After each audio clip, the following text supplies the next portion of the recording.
Hi, I'm Nicholas. I work as HR in Shell.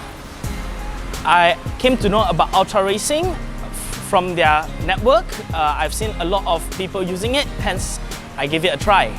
For me, I would prefer safety and handling over power any day. Reason being, without handling, there is no power, especially going through tight corners and especially going through highways as bumpy as Malaysia. So for handling, for UltraRacing, my experience is fantastic. I fully recommend not only their tower strut and rear anterior wheel as well as their undercarriage bars. Now, let me tell you a story about safety. I had a friend a few years back. He was driving a City. He had the UltraRacing tower strut. So what happened was he met an accident. The front end of the car was totally torn off, but he was safe. The passenger compartment was not affected. Part of the reason is due to the tower strut holding the body together. That's why I choose UltraRacing.